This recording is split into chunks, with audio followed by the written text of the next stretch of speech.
Bonsoir à toutes, bonsoir à tous. Donc, on vous l'a dit, le thème de cette soirée, c'est la prévention des maladies néonatales en élevage bovin.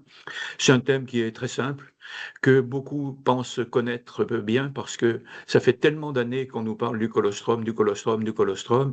En réalité, je vais vous montrer que ça n'est qu'une partie des moyens mis à la disposition des éleveurs ou des règles qu'il faut suivre pour pouvoir bien maîtriser ces maladies néonatales.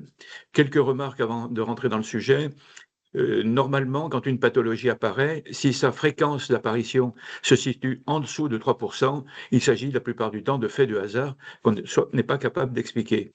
Aujourd'hui, la mortalité chez les jeunes bovins jusqu'au sevrage est de l'ordre de 12%, ce qui est énorme. Il faut essayer de comprendre pour quelles raisons on a une telle mortalité et comment on peut l'éviter.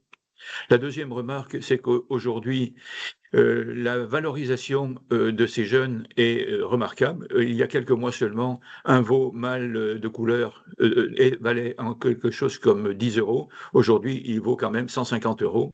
Et j'allais dire, sorti de ce contexte économique, je pense que tout le monde a droit au respect et donc tous les veaux doivent être pris en compte. Enfin, dernière remarque, si on veut améliorer l'indice carbone de la production de viande, le meilleur levier que l'on ait, c'est tout simplement de diminuer la mortalité. C'est un levier bien plus performant que, par exemple, penser à réduire l'émission de méthane par les vaches lorsqu'elles ruminent. C'est un peu un gadget, ce genre d'approche. On a, par la mortalité, fait des progrès qui sont énormes dans l'indice carbone de la production de viande. Je rentre dans le sujet en vous disant, j'ai adopté ça ne marche pas, c'est le premier incident. Donc, euh, C'est bon. j'ai choisi comme moyen de vous présenter les faits, de suivre la chronologie des événements. On verra après une autre présentation, mais je pense qu'on va dans un premier temps aborder la fin de la gestation avec l'alimentation et la préparation à la mise bas.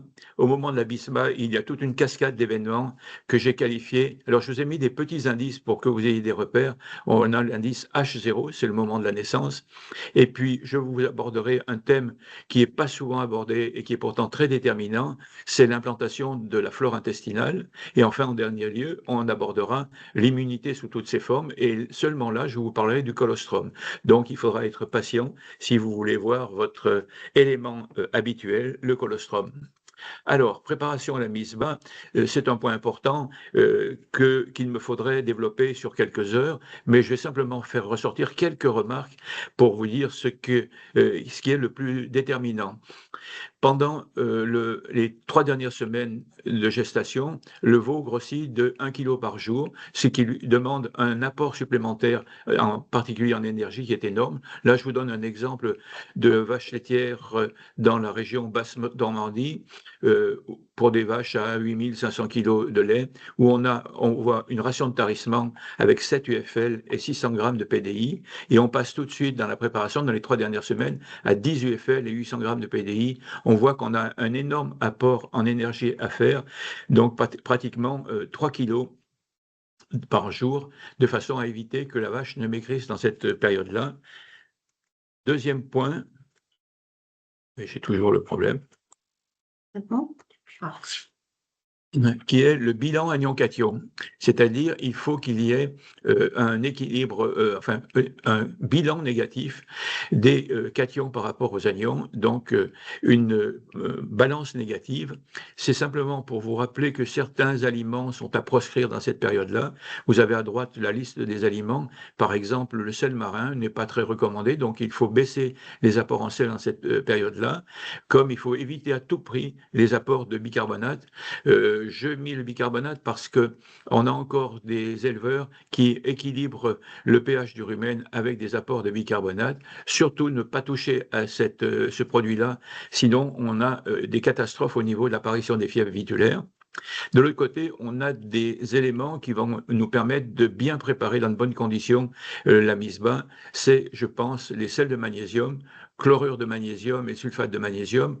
Entre les deux, je préfère le chlorure de magnésium parce qu'il est en même temps très utérotonique et qu'il permet un accouchement rapide avec des veaux qui sortent en pleine forme. Donc, penser à ces apports-là.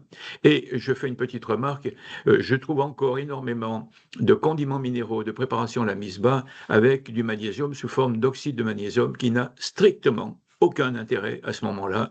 Et je ne comprends pas qu'on continue encore dans cette erreur-là, ce qui est tout à fait fréquent, sous prétexte que l'oxyde de magnésium n'a aucun goût et que le chlorure de magnésium, lui qui est très efficace, a un goût un peu amer. Préparation à la mise-bas, je rappelle quelques points de physiopathologie. J'ai évoqué les besoins alimentaires du fait des apports énergétiques supplémentaires.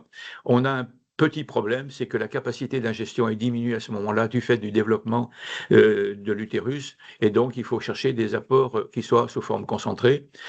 Ces apports énergétiques, c'est tout simplement pour éviter les risques de cétose avec les conséquences qu'elles ont derrière au niveau de la fréquence des mammites, au niveau de la difficulté de reproduction.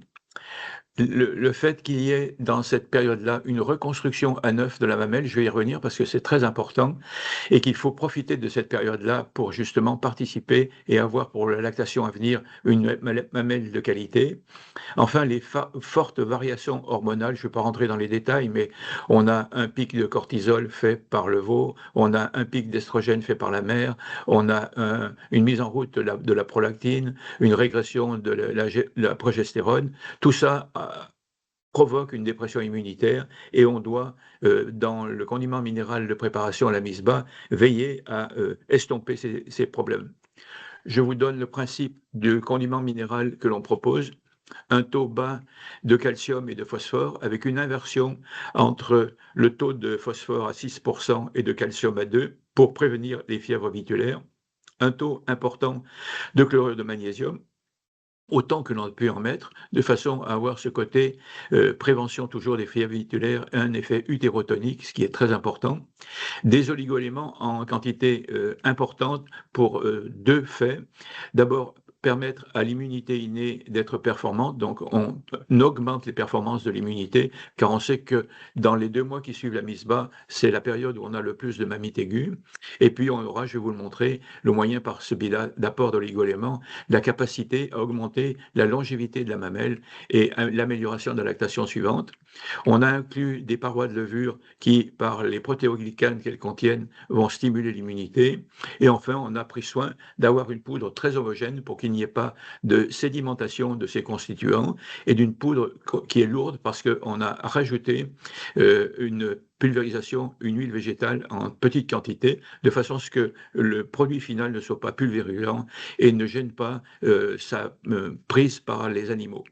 Les quantités à distribuer, les vaches laitières, environ 150 à 200 grammes selon le niveau de production par vache et par jour. Les vaches allaitantes, entre 80 et 100 grammes par vache et par jour. Voilà le récapitulatif de la fiche, j'allais dire, signalétique du défimine mise-bas bovin. Alors, je viens à ce que je vous ai annoncé et que je vais essayer de vous commenter. Vous avez ici, sur le schéma qui est ici, la courbe de lactation. Au moment de la mise bas, on a le potentiel maximum de production de lait, et puis au fur et à mesure de la lactation, les cellules productrices de lait, les lactocytes, se fatiguent, et la moitié d'entre eux vont disparaître. Au moment du tarissement, on n'a plus que 50% de cellules actives. Pendant le tarissement, c'est statu quo. Et 3 semaines avant la mise bas, la mamelle se reconstruit à nouveau. Le fait que la vache prenne une mamelle qui gonfle de volume, ça n'est pas un phénomène d'inflammation, c'est un phénomène de reconstruction des cellules sécrétrices. Si à ce moment-là, on apporte des oligoéléments, on a la capacité de rentrer dans ces cellules en construction. Les oligoéléments sont intéressants dans la mesure où on a un maximum de cellules en construction, ce qui est le cas par exemple des cellules de défense que l'on produit tous les jours. On peut incorporer très facilement des oligoéléments, ce qui peut être également le cas du foie, puisqu'on a une partie du foie qui se renouvelle régulièrement. Et ces oligoéléments vont permettre l'apparition pour moitié de la lactation suivante de cellules neuves qui vont avoir une durée de vie plus longue. Donc on aura une augmentation de la sécrétion de lait. Et j'estime pour des vaches avec des taux, avec des niveaux de production entre 8 et 9 000, on récupère à peu près 700 litres de lait supplémentaire, ce qui n'est pas négligeable aujourd'hui. Alors, après cette, j'allais dire revue très rapide de la préparation à la mise bas, on va passer à la partie naissance et réanimation. Il faut anticiper et ne pas se trouver surpris. Cette recommandation que je vais faire là, elle vaut surtout pour les, éleveurs de bovins viande. Un jour que j'étais chez un client, il m'a dit: «Ah docteur, je vais vous présenter ma servante». Alors ça m'a beaucoup étonné, je ne savais pas ce qu'il voulait me montrer. C'est tout simplement le chariot qu'il avait lui-même construit, sur lequel il avait mis la potence pour pendre le veau, pour le réanimer, sur lequel il avait, disposé, sa veileuse en cas d'extraction forcée, mis en place, tout ce qui est nécessaire pour réanimer le veau ou pour soigner le nombril à titre préventif, la poubelle même pour mettre les gants d'exploration. Bref, un éleveur, je trouve, qui était bien organisé et qui anticipait sur les problèmes qui pouvaient se poser pendant la mise bas, qui quelquefois peut être un peu compliquée chez les bovins et surtout chez cet éleveur-là, où la race était la race charolaise. Également anticiper sur, le bien-être du veau après la naissance et j'insiste un peu sur la température de confort du veau. Elle se situe, au-dessus de 15 degrés, alors que la température de confort des adultes est de l'ordre de 10 degrés et on peut utiliser différents moyens. Vous avez ici la possibilité d'utiliser pardon, des niches à veau en bâtiment ou des niches à veau en extérieur. Vous avez ici des niches à veau que j'ai, photographiées dans le massif du Sancy. Ou bien vous aménagez un espace avec, une sorte de plafond surbaissé et avec, un matelas de paille important. Vous voyez comme les animaux sont bien là, ils sont en train de, se prendre un petit roupillon ici. Quand, j'ai mesuré la température dans cet espace-là, on avait 6 degrés d'écart avec le reste du lot où se trouvaient les adultes. Donc on a le moyen de faire des micro-aménagements. On peut également opter pour un bâtiment dédié, c'est-à-dire une nurserie, où là on va contrôler plus finement la température et même la distribution du lait. Je suis étonné, par exemple, par l'efficacité des dalles, les distributeurs automatiques de lait, qui s'adaptent bien à la physiologie du veau. Donc, essayez au mieux de respecter les besoins fonctionnels du veau. Alors, la naissance, j'ai marqué toute une épreuve. On passe effectivement de la vie intra-utérine à la vie à l'air libre, avec en premier temps un bond dans l'inconnu pour la température. Le veau était avec une température constante de 37 degrés dans le ventre de sa mère, et il va passer à l'extérieur à une température variable et inconnue qui varie de 0 à 35 degrés selon la saison où l'on se trouve. Une circulation sanguine qui se faisait sans effort parce qu'elle était assurée par le placenta et donc le travail était fait par la circulation sanguine de la mère. Et là, il faut mettre en route la pompe cardiaque et je vous ai fait là le rappel des bruits que l'on peut percevoir dans les premières minutes de vie qui vont se transformer en une fonction dynamique au bout de quelques minutes. Là, un point très important sur lequel on voit toutes sortes d'explications, le poumon, dans la vie intra-utérine est collabé, c'est-à-dire qu'il est rempli d'un liquide un peu gluant qui s'appelle le surfactant et ce liquide doit s'évacuer sous l'effet de la cortisone sécrétée par le veau et le poumon doit apparaître au moment de la mise bas, déplié pour assurer les échanges gazeux et très souvent, quelquefois, on voit que pendant que le veau passe dans la filière pelvienne, au moment de l'extraction, et il va vomir, rejeter ce produit très gluant, et tout le monde dit ah le veau a bu la tasse. Faux, ça n'est pas ça, ce n'est pas là que se trouve l'explication. En réalité, l'explication, c'est que le poumon n'a pas effectué sa préparation normalement, et on aura un poumon un peu fragile. Et c'est un veau qu'il faudra surveiller parce qu'il pourrait être sujet à des pathologies pulmonaires. L'alimentation par le placenta, je veux simplement signaler que le tube digestif n'est pas fonctionnel dans les premiers jours. Il y a, par exemple, des espaces entre deux cellules intestinales voisines par où passent les anticorps du colostrum et qu'il faudra un certain temps pour que ces espaces se réduisent, à peu près 48 heures, et puis tout un temps un peu plus long pour que les cellules intestinales atteignent leur plein développement, en particulier les villosités intestinales. Les muscles, il n'y avait pas d'effort musculaire dans la vie intra-utérine, et là, il faudra avoir très vite un relevé du veau pour pouvoir assurer la première tétée. Donc, vous voyez, c'est tout un tas de bouleversements qui se font en quelques heures et pour lesquels il faudra accompagner le veau. Avant la naissance, surtout pour les gens qui font de la production de viande, il faut essayer d'être à l'heure à l'événement, pour l'événement.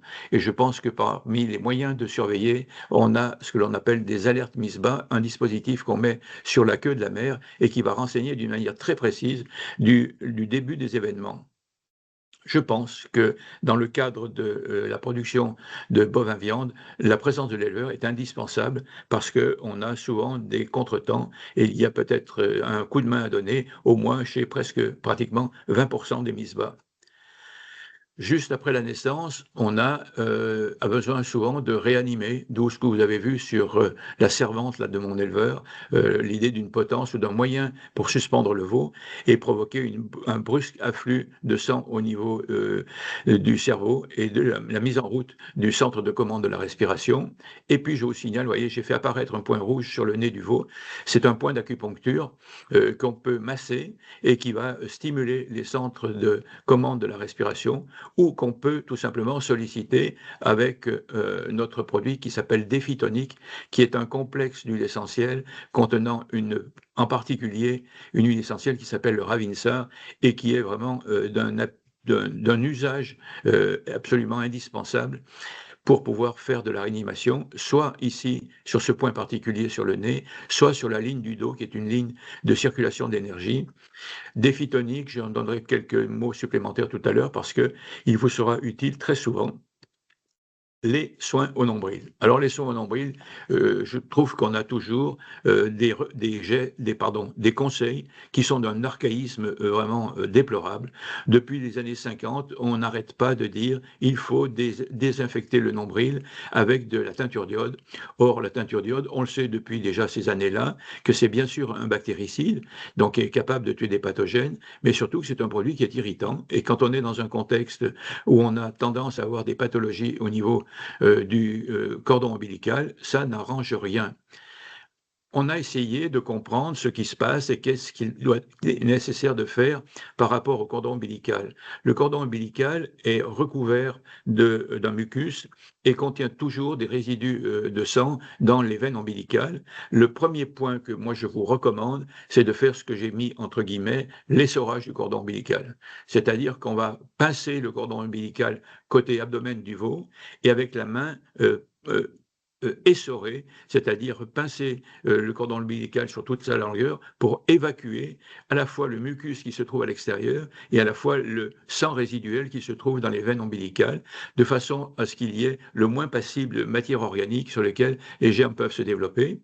Et on a mis au point un produit qui s'appelle Déphitane et qui est un complexe avec d'une part des huiles essentielles bactéricides, un peu de bleu de méthylène qui est légèrement bactéricide, mais surtout qui permet de visualiser pour savoir si on a bien fait cette opération, et des acides organiques, des acides tannants, qui vont transformer toutes ces protéines, sources de nourriture pour les pathogènes, en des substances qu'il est impossible de digérer pour les bactéries. Donc l'intérêt du Déphitane, je pense que c'est fondamental. Aujourd'hui, on a quand même 30% des veaux qui naissent qui ont une pathologie au niveau du cordon ombilical. Donc, essayez d'éviter ce problème-là. C'est un geste simple, mais qui doit être efficace. Alors voilà, vous avez ici l'exemple de l'étiquette du Déphitane où vous voyez apparaître les acides tanniques et tartriques.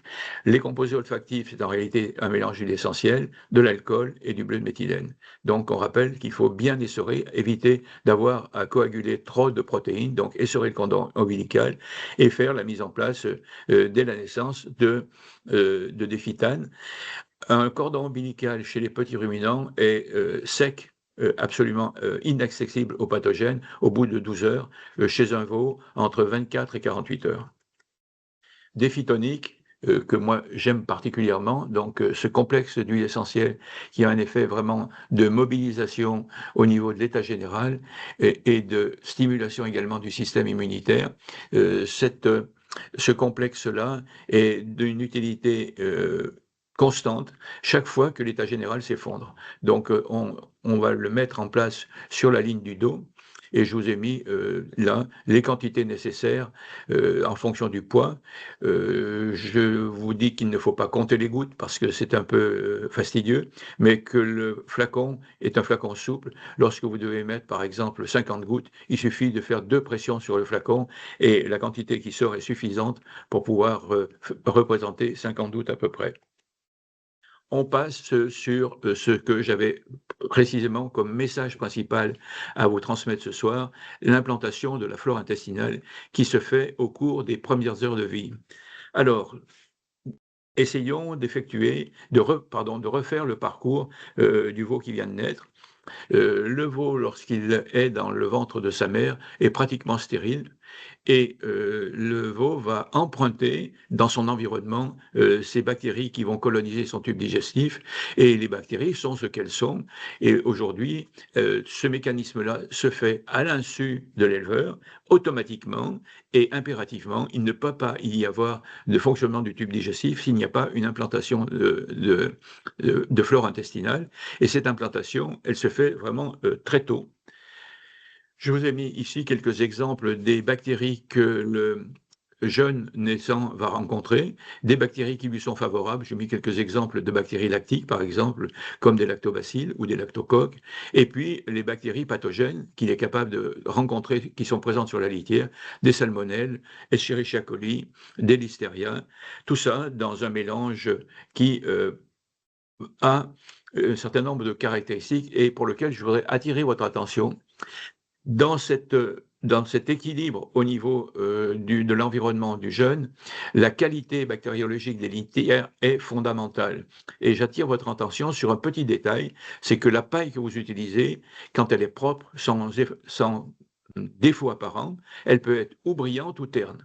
Lorsqu'elle est brillante, elle est entièrement colonisée par des lactobacilles, environ 1000 par gramme de paille, et lorsqu'elle est terne, elle a encore des lactobacilles, mais en quantité moindre, et à côté de ces lactobacilles, on a des germes de contamination comme du colis et des spores de moisissure. Et lorsqu'on met la paille en contact avec l'humidité, et en particulier il y a énormément d'humidité chez les jeunes puisqu'ils ont uniquement une alimentation liquide les premiers jours, les lactobacilles vont se multiplier par 10, les coliformes par 50 et les moisissures par 100. Et on aboutit à un équilibre particulier qui est tel que les pathogènes resteront toujours présents, mais il faut que les bactéries favorables soient en nombre dominant. Quand vous prenez cette colonne-là ici, par exemple, une litière est saine quand il y a des bactéries pathogènes à hauteur de 10 000 par gramme et quand les lactobacilles sont à hauteur de 1 million par gramme. Retenez bien ça, tout est une question d'équilibre. Quand un pathogène est présent, il n'est pas forcément comment dirais-je, dangereux, il ne s'exprimera jamais s'il est minoritaire. Et je voudrais vous montrer un accessoire que je trouve fondamental, qui est le thermomètre de litière. C'est un investissement de 50 € avec une canne pyrométrique ici qu'on plonge dans la litière et qui permet de mesurer au bout de la canne, c'est-à-dire à 10 cm de profondeur, la température de la litière. Si sur une litière qu'on est en train d'évaluer, on a 2 points qui passent au-dessus de 35 degrés, cela signifie que les fermentations ont démarré en profondeur et elles ne vont pas s'arrêter, on va aller jusqu'à 70 degrés, et à ce moment-là, tous les germes vont migrer à la surface de la litière et on aura une véritable soupe de pathogènes qui fait qu'on aura des risques élevés d'apparition de diarrhée chez le jeune ou de mamite chez les adultes. Donc pensez bien à surveiller, pour ceux qui font de la litière accumulée sur les jeunes ou même sur les adultes, à surveiller l'évolution des litières. Et on voit que les bâtiments ne fonctionnent jamais de la même manière. Certains bâtiments vont rester avec une litière stable pendant 2 mois et d'autres, au bout de 10 jours, la température va s'emballer. Et le thermomètre de litière ne résout pas, mais est une occasion de se poser des questions. Est-ce que la ventilation du bâtiment est bonne? Est-ce qu'on a mis suffisamment de paille ou pas suffisamment de paille? Toutes ces questions-là vont s'enchaîner et on va pouvoir ensuite avoir, si on les corrige, si on apporte les bonnes solutions, une litière beaucoup plus stable parce que la température restera toujours inférieure à 35 degrés. multiplication des bactéries dans l'intestin, donc ces bactéries environnementales qui sont incontournables et qui doivent être le plus possible favorables, vont, lorsqu'elles vont pénétrer dans l'intestin du jeune, se multiplier, toutes vont rester vivantes avant la prise du colostrum. Après la prise du colostrum et le démarrage des sécrétions acides de la caillette, on n'aura plus que 15% de bactéries qui vont rester vivantes. Et au final, on aura une flore intestinale qui est constituée par 1 million de millions de bactéries, avec, si vous voulez, 10 fois plus de bactéries qu'il n'y a de cellules chez le veau. Donc c'est un monde énorme qui pèse beaucoup sur ensuite la vie du veau. Ces bactéries se multiplient toutes les 20 minutes et on estime qu'au bout de 12 heures, tout le tube digestif du veau est colonisé. Donc ce moment, ces premières heures de vie ont un rôle déterminant pour ensuite la santé finale du veau.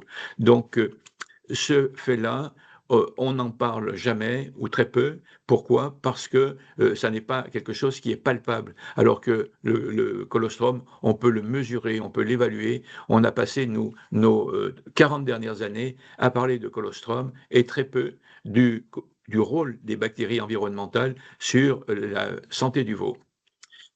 Rôle du microbiote intestinal. Je vous l'ai mis en direction de 3 points. Vis-à-vis de l'intestin de l'hôte, les bactéries du microbiote sont indispensables à la maturation des cellules de l'intestin.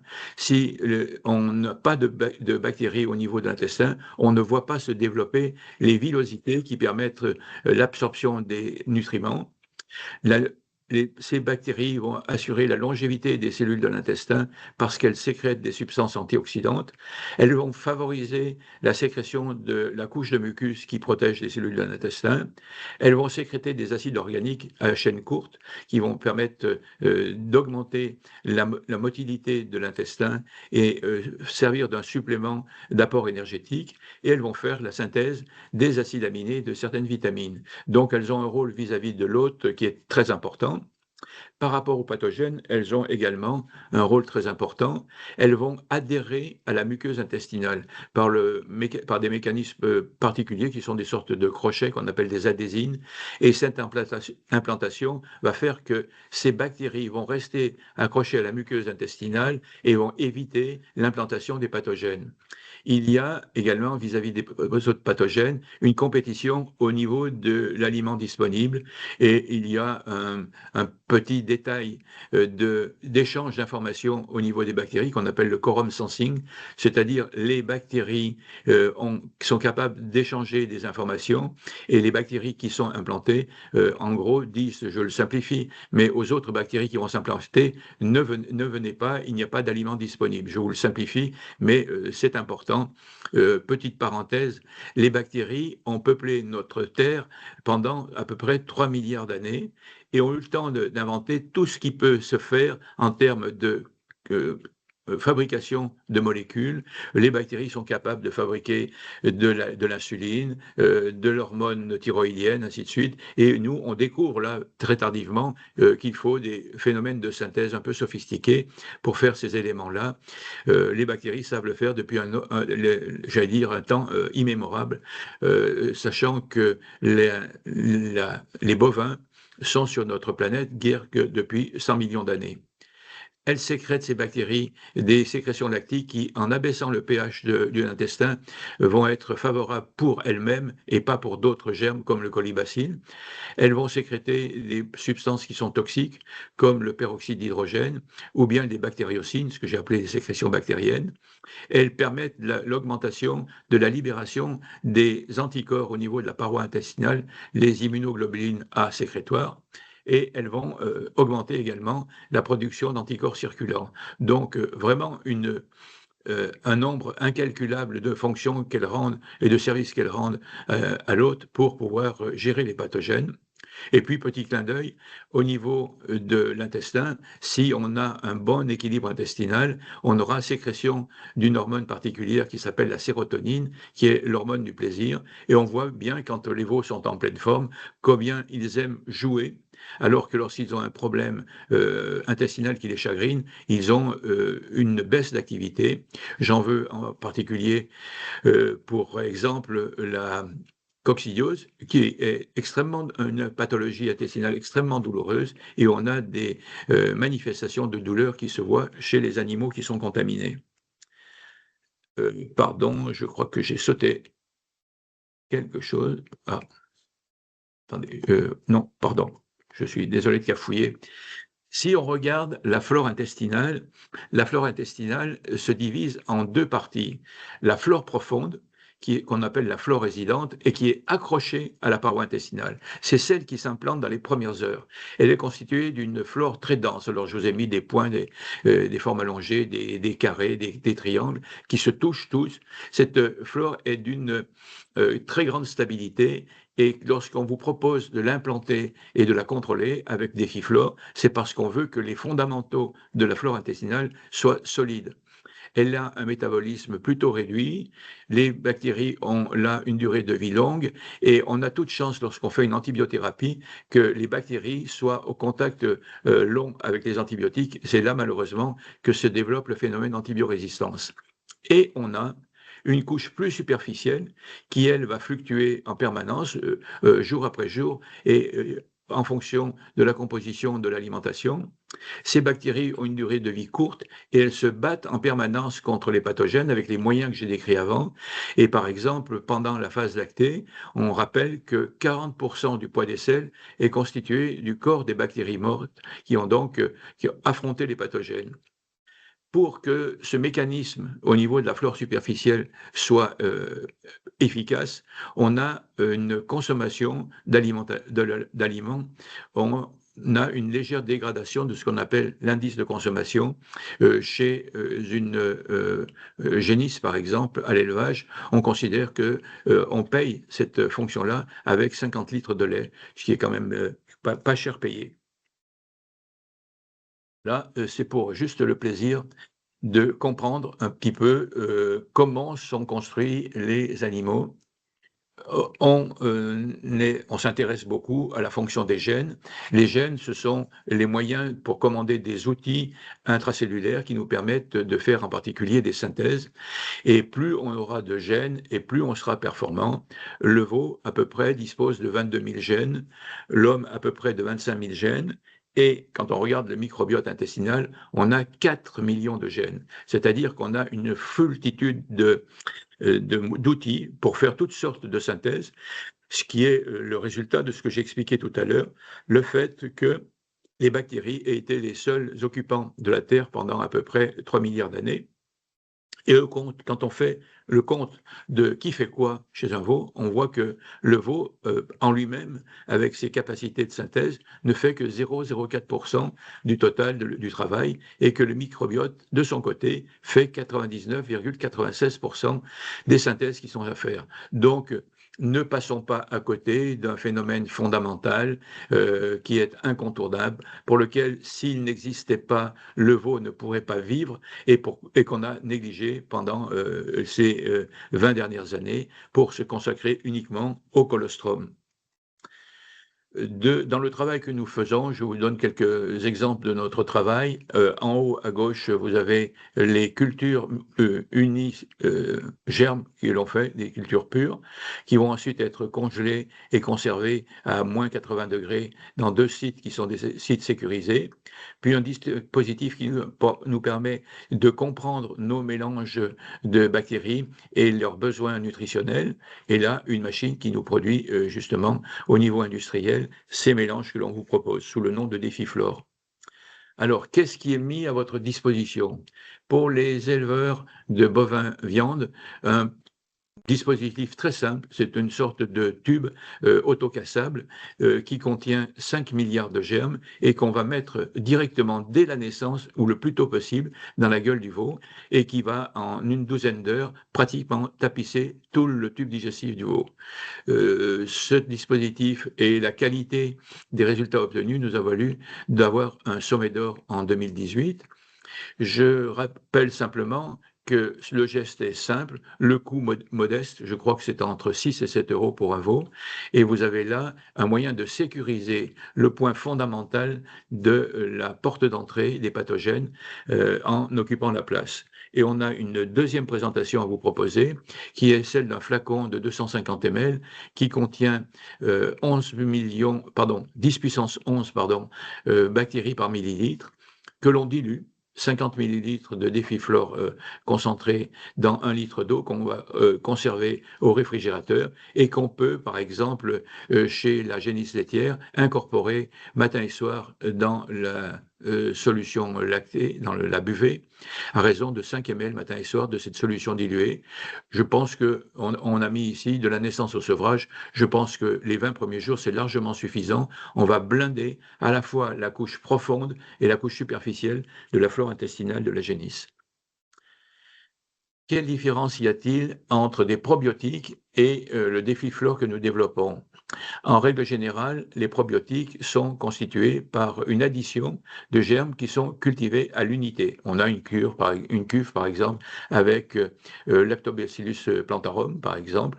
Pour nous, on fait une co-culture, c'est-à-dire que les 18 germes que l'on propose dans Défiflore sont cultivés dans le même fermenteur pour arriver à un équilibre qui soit après l'équilibre au niveau de la flore intestinale. En règle générale, en probiotique, on procède à une déshydratation ou une lyophilisation. On a choisi de rester toujours en milieu liquide pour ne pas perdre une partie des constituants. Dans la partie avec déshydratation, on perd approximativement 40% des germes initiaux. Et puis, on fait, pour nous, une étude clinique de flore complexe et non pas une étude des probiotiques un à un, et en additionnant ensuite ces germes-là. On a donc fait une démarche qui est radicalement différente de ce que l'on voit classiquement en santé humaine. On va passer maintenant au dernier aspect de la protection du jeune, c'est-à-dire ce qui concerne l'immunité. Et on fera 2 points. L'immunité passive, c'est-à-dire l'apport d'anticorps par le colostrum. Le colostrum doit être distribué systématiquement après l'implantation de flore. Là, je vous ai mis 3 heures après la naissance. Et puis, on fera le tour de l'immunité active, c'est-à-dire le rôle des barrières et le rôle de la réaction inflammatoire. Alors, vous allez voir, c'est pas très compliqué. Aujourd'hui, tout le monde parle d'immunité et beaucoup mettent derrière ce qu'ils ont envie de mettre et de voir. En réalité, si on est objectif, on se rend compte que l'essentiel de l'immunité, la partie qui se mobilise le plus tôt, c'est l'immunité innée, qui est constituée de l'immunité de barrière principalement et des cellules de défense. Et puis vient complémenter cette immunité innée, c'est l'immunité adaptative, c'est-à-dire les anticorps, soit produits naturellement, soit produits par vaccination. Et aujourd'hui, quand on parle d'immunité, tout le monde dans sa tête pense vaccination. Eh bien non, je pense qu'il faut essayer de voir les choses d'une manière beaucoup plus claire et beaucoup plus simple. L'immunité innée, c'est celle qui est apparue la première dans l'évolution phylogénétique, et c'est celle, je vais vous la caractériser tout à l'heure, qui est la plus fiable et qui est toujours présente. Alors, venons-en quand même au colostrum, qui est quand même une production qui est extrêmement riche, très subtile. Vous avez dans les composants du colostrum une partie d'anticorps fabriqués par la mère, environ 100 grammes par litre de lait de colostrum, quand le colostrum est de qualité. Vous avez derrière des facteurs antimicrobiens. J'ai perdu ma flèche, voilà. Et en particulier, je fais un petit aparté sur la lactoferrine, qui est une protéine bactéricide très puissante. On a des facteurs de croissance, c'est-à-dire des substances on pourrait qualifier ça de facteurs hormonaux, qui favorisent le développement des tissus chez le jeune. On a quelque chose de très important qu'il ne faut pas négliger, c'est le fait qu'on apporte des graisses, des sucres et des protéines, et que très vite, on va pouvoir compléter le fonctionnement du veau, parce que ses réserves énergétiques à la naissance sont très faibles. Il a une autonomie énergétique d'environ 6 heures, et il faut donc très vite apporter de quoi le nourrir. On a des vitamines toutes les vitamines du groupe B. On a également de la vitamine E. Euh, Là, les oligo-éléments, si la complémentation a été faite correctement dans la préparation à la mise bas, on a une teneur en oligo-éléments dans le colostrum qui est 5 fois la teneur du lait. Donc, quelque chose de très complexe, et je comprends qu'on se soit émerveillé, qu'on ait beaucoup travaillé dessus, mais je reviens au fait, et je vous le repositionnerai, qu'il a une position importante, mais pas exclusive. Alors, qualité du colostrum. Quels sont les facteurs de qualité du colostrum? Tout simplement, d'abord, l'état sanitaire de la mamelle. On voit que il y a quelquefois des contaminations microbiennes qui se font. Euh, on insiste tout le temps pour dire il faut des protéines pour avoir une bonne qualité du colostrum. Je pense qu'on fait une erreur, fondamentalement une erreur, parce que pour faire 5 litres de colostrum, c'est-à-dire 500 grammes d'immunoglobuline, il faut quand même pas des tonnes de protéines pour le fabriquer. Par contre, il faut retracer la fabrication de ces anticorps. Il y a une prise d'information au niveau de l'intestin de la mère et ces antigènes vont conduire à la formation d'anticorps et qui vont être ensuite dirigés au niveau de la mamelle où ils vont être stockés et former le colostrum. Si le transit digestif est trop rapide, la prise d'information n'est pas possible. Et c'est le cas, par exemple, quand on a des phénomènes d'acidose ou de parasitisme. Donc, je pense que c'est là que se trouve la véritable raison du manque de colostrum que l'on peut constater.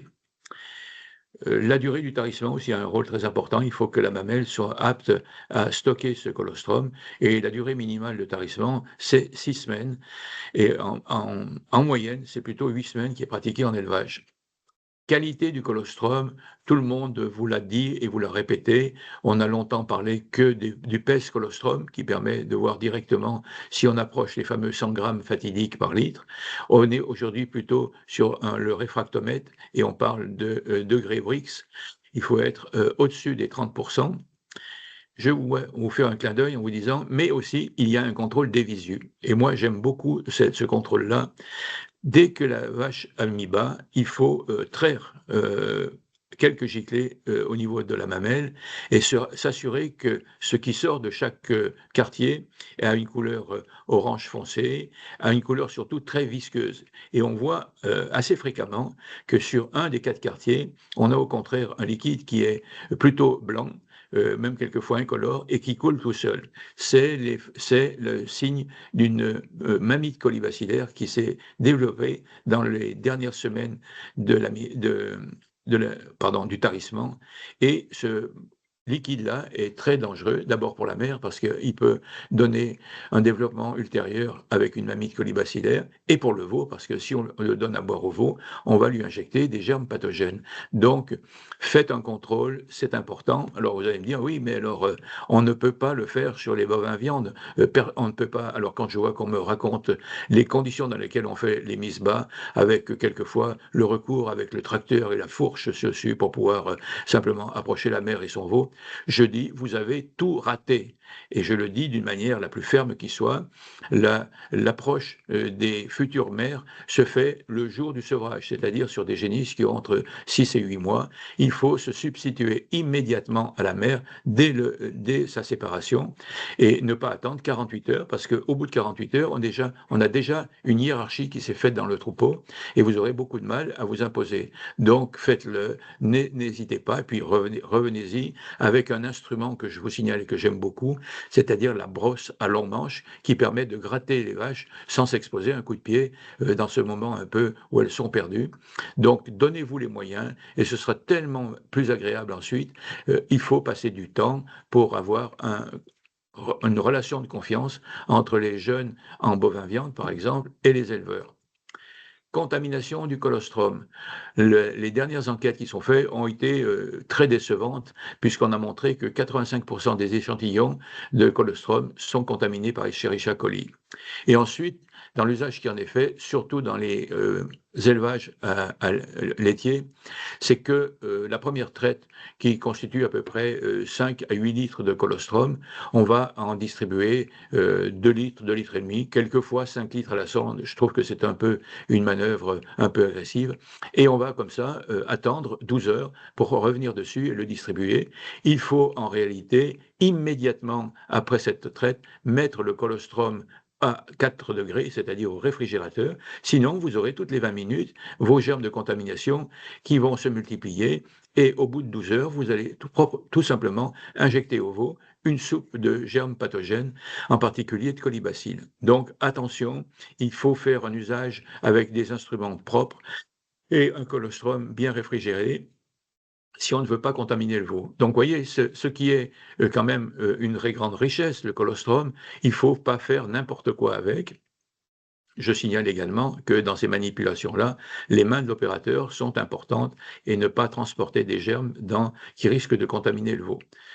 Également, une question qui est souvent posée, la question de la conservation. On peut congeler le colostrum, mais la décongélation doit se faire modérément, lentement, en mettant tout simplement des sacs de 1 litre de colostrum dans un seau avec de l'eau à 50 degrés. Il faut plus d'1 heure pour décongeler convenablement. Le faire plus rapidement, c'est dénaturer le colostrum parce que les anticorps sont des molécules complexes qui ont une position dans l'espace qu'il faut respecter, sinon ils ne font pas leur fonction. Et justement, à propos des anticorps, je vais essayer de casser ce que vous avez imaginé dans votre tête que pouvaient être les anticorps. On parle de 10% d'anticorps neutralisants dans tous les dispositifs de vaccination ou de production dans le colostrum. Les anticorps neutralisants ne sont pas des anticorps qui tuent les pathogènes, simplement ils limitent leur prolifération, ce qui est déjà pas mal, et évite l'émission de toxines. Mais en règle générale, les anticorps sont des pièces intermédiaires entre le pathogène et la cellule de défense, c'est-à-dire le globule blanc. Elles vont favoriser son fonctionnement et n'ayez pas dans votre tête l'idée qu'elles fassent plus que ça, ce qui est déjà beaucoup, mais ça n'est pas ce qu'on avait imaginé, c'est-à-dire la destruction du pathogène. Non, les anticorps sont là entre ces deux protagonistes et c'est déjà pas mal. Et petite remarque, si les cellules de défense ne sont pas performantes, nos anticorps n'auront pas non plus un effet très positif. Et je le dis très souvent comme une provocation, il vaut mieux vacciner des animaux en bonne forme si on veut avoir une vaccination qui soit performante. Alors, justement, quand on parle immunité, on reste toujours bloqué sur cette idée que ce sont toujours des anticorps dont il faut parler. Eh bien, on est quand même un peu déçu parce que si vous prenez la courbe bleue ici, qui signifie le taux d'anticorps présent chez le veau, il est maximum au moment de la distribution le premier jour, et puis progressivement, ce taux va baisser. Au bout de 3 ou 4 semaines, il est très insuffisant et il est pratiquement nul au bout de 8 semaines. Parallèlement, le veau va commencer à fabriquer des anticorps. Il n'est réellement actif qu'à partir de 5 ou 6 semaines. Voilà, le taux, là, c'est la courbe rouge ici. Et tout le monde se désole en disant il y a un trou immunitaire entre 3 et 6 semaines et ça va être la catastrophe.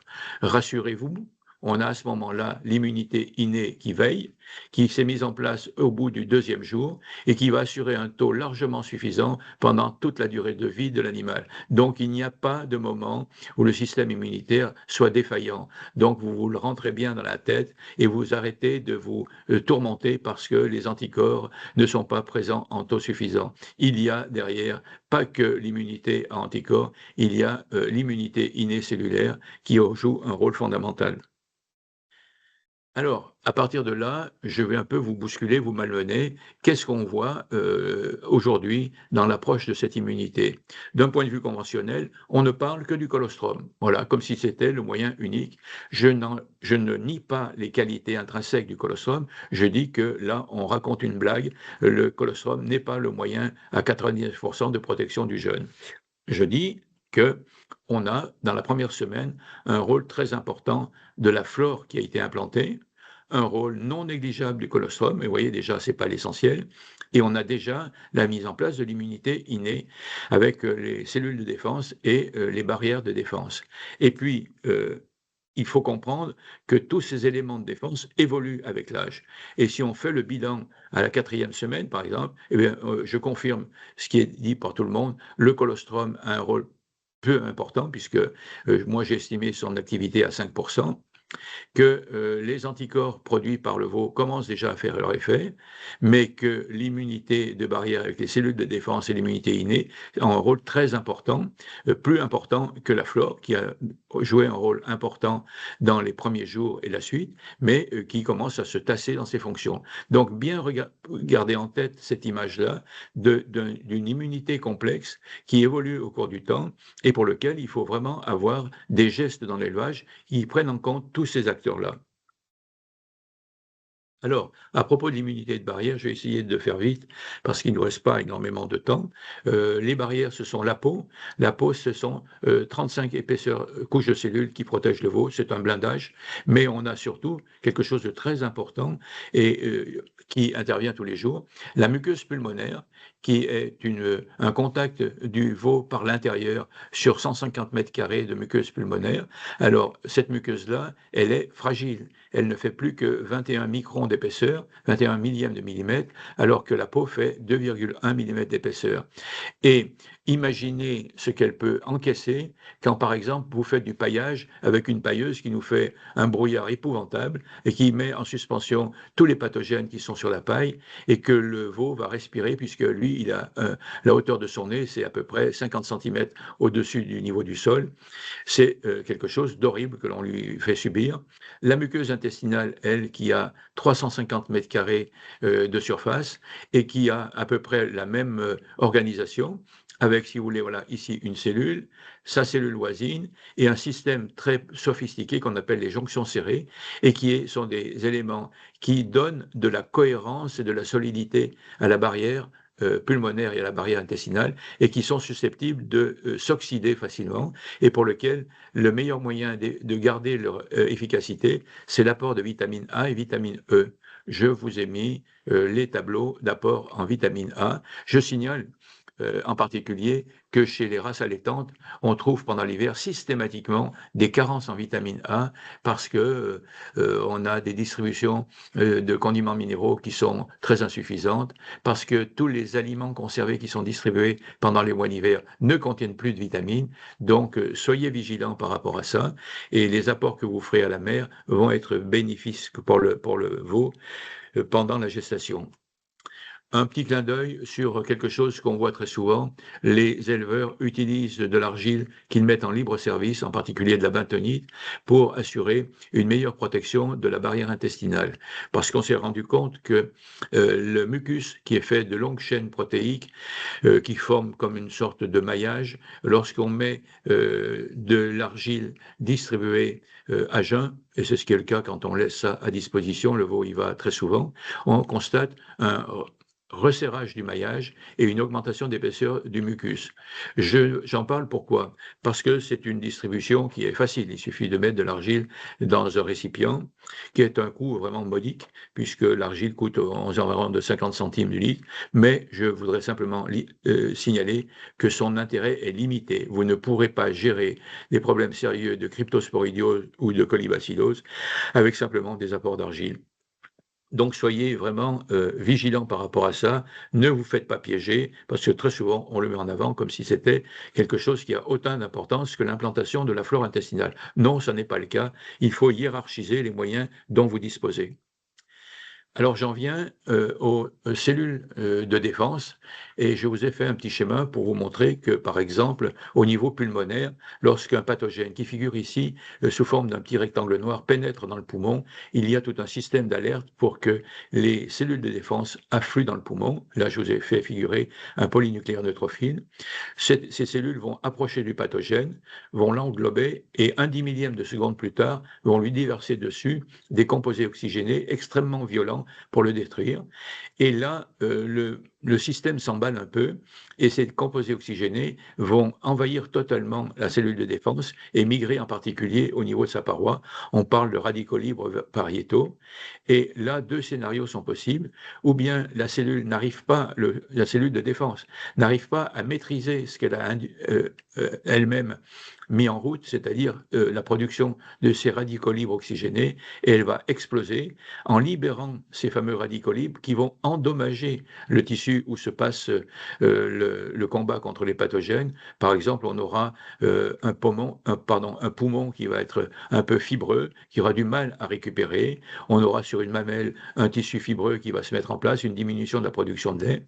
Ou bien, scénario gagnant-gagnant, parce que le système, les polynucléaires neutrophiles et les macrophages sont équipés de systèmes enzymatiques qui sont capables de neutraliser instantanément ces fameux radicaux oxygénés, et ce sont des systèmes qui sont dépendants des apports en sélénium, zinc, cuivre et manganèse de l'alimentation, et qui permettent de construire des systèmes enzymatiques, je vous ai mis les noms ici, mais on ne va pas faire les savants ici, qui permettent donc ce que j'ai à vous faire passer comme message et à retenir: chaque fois que l'on pourra apporter des quantités importantes d'oligo-éléments, on aura un système immunitaire inné qui sera très performant et pas délétère. On va limiter les effets secondaires de cet aspect particulier d'immunité. Donc, je vous présente ici quelque chose que j'aime beaucoup. C'est une présentation liquide qui contient vitamine AD3E issue de foie de poisson, des oméga-3, des systèmes d'acides gras insaturés, des alkylglycérols, qui sont des molécules qui sont spécifiquement protectrices des jonctions serrées, des bêta-glucanes issus des parois de levure et qui sont des stimulants de la phagocytose des globules blancs, des doses importantes d'oligo-éléments pour assurer la bonne efficacité des oligo-éléments. En somme, tout ce qui est nécessaire pour accompagner l'immunité innée et protéger le jeune des pathologies respiratoires et digestives. Donc, Défimix a donné à des moments très précis. Le bon moment chez le jeune, c'est de donner 30 millilitres au veau au deuxième jour de vie, au moment où on va l'attraper pour mettre en place la boucle d'immatriculation du veau. Hein. Vous allez l'identifier et dans la même action, vous allez lui donner 30 ml. Ce qui est idéal, c'est de pouvoir le renouveler pour accompagner le système immunitaire. Chez les bovins en race laitière, c'est facile, J2, J15, J30, J45 si on veut, et là on aura un développement sans apparition d'aucune pathologie. Chez les allaitants, aujourd'hui, on arrive assez facilement à leur faire admettre d'intervenir à J15 à un moment où le veau est encore manipulable facilement. Et là, on donne 50 ml de Défimix pour pouvoir assurer cette efficacité du système immunitaire inné. Défiflore, Défimix. On a dit Défiflore, implantation de la flore, rôle très important.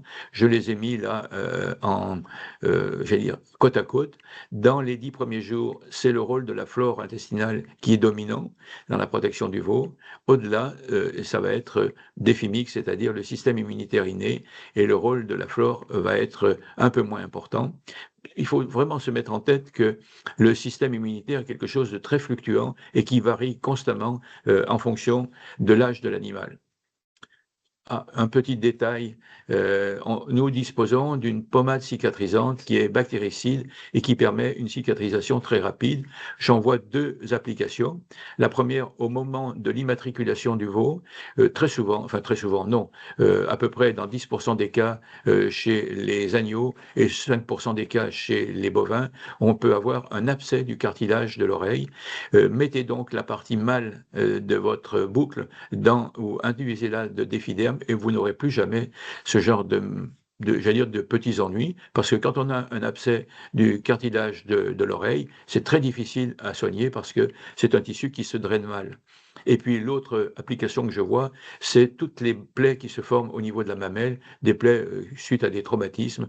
On est très content de pouvoir avoir une cicatrisation rapide parce que ce sont des plaies qui sont douloureuses et chez les laitiers qui peuvent donner lieu à des rétentions de lait et peuvent induire des mammites à l'occasion de ces traumatismes.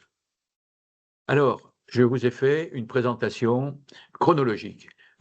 Par quoi on commence? Qu'est-ce qu'on fait? Je vais faire, juste pour le plaisir, resituer tous ces éléments-là dans le cadre de nos règles d'approche de la santé, qui est la méthode PEPS, où je précise qu'on a 3 piliers à respecter: l'homéostasie, l'immunité et la symbiose. Alors, je replace nos gestes dans ce que j'ai évoqué.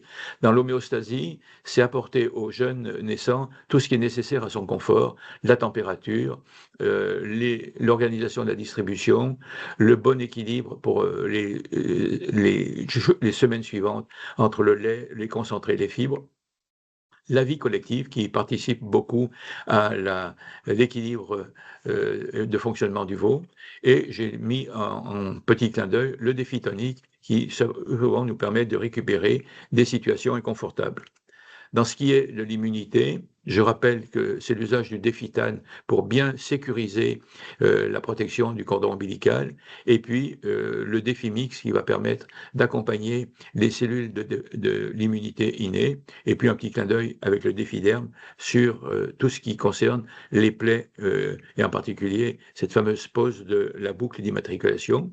Et dans la symbiose, le point très important, sécuriser au maximum la flore intestinale avec des fiflores et quelquefois revenir sur le sujet en cas de petite alerte avec un complexe d'huile essentielle qui permet de corriger des troubles digestifs. Ça s'appelle défi transit.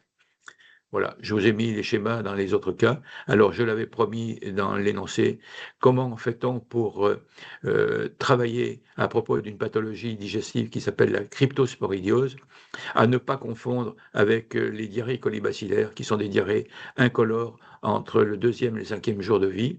Vous avez une diarrhée ici qui est plutôt verdâtre, qui apparaît entre le 4e et le 15e jour de vie, qui peut quelquefois faire des ravages dans certains élevages, et pour lequel vous avez des choses extrêmement simples à faire. Vous avez d'abord à suivre le protocole général, implantation de flore, défiflore, et accompagner l'immunité avec Défimix. Et on voit que dans ce cadre-là, dans des élevages où on avait une forte contagiosité, 45% de veaux qui avaient présenté des symptômes de cryptosporidiose, on n'aura plus que 5% des veaux. Et des veaux qui présentaient des symptômes à un âge précoce, par exemple à J5, on aura des veaux beaucoup plus âgés et capables de se défendre à J15. Et si vous avez vraiment un contexte très contaminé, puisque les germes peuvent rester vivants longtemps, on peut, au 5e jour de vie, intervenir avec Défitransit, le cocktail d'huile essentielle, qui va faire baisser la pression au niveau intestinal, et l'équilibre va se faire tout seul, et on va éviter ces situations catastrophiques de cryptosporidiose. Même topo pour la coccidiose, mais cette fois-ci, on met en place le fameux protocole général, Défiflore, Défimix, et on intervient autour de J30 avec, là encore, l'administration du cocktail d'huile essentielle, 50 ml de Défitransit. Voilà, vous avez ici l'étiquette du Défitransit et ses conditions d'utilisation.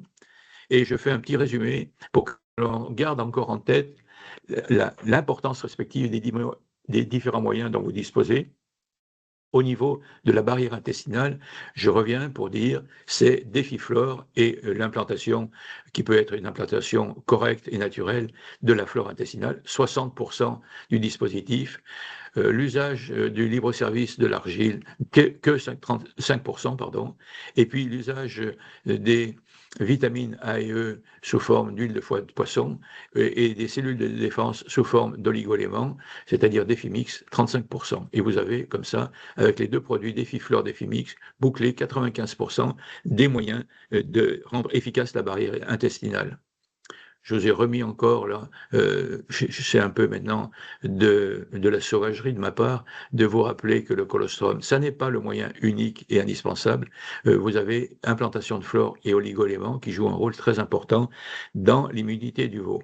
Donc, je vous ai refait le tableau récapitulatif de tous les outils dont vous pouvez disposer pour que les choses se passent bien. Et j'ai mis ces petits indices de temps H0 pour les premiers à mettre en place. Et en particulier, vous voyez que Défiflore, on le met à H1 dès que c'est possible, ou même avant si vous voulez, et que le colostrum vient après. Et j'ai bien mis quand même le colostrum en valeur pour dire qu'il ne faut pas l'oublier. Si maintenant, dans ce que vous vivez à propos des maladies néonatales, vous constatez des échecs après différentes initiatives qui ont échoué, on peut vous proposer des audits d'élevage. Et là, on vous adressera un questionnaire très serré sur vos pratiques. On va faire 2 entretiens téléphoniques avec vous, un premier avant de vous proposer un plan personnalisé et un deuxième pour s'assurer que la mise en place est bien effective et qu'elle donne des résultats. Voilà, ça a été très vite. J'espère que vous allez pouvoir revenir dessus en consultant l'enregistrement de cette conférence et que vous pouvez maintenant poser toutes vos questions.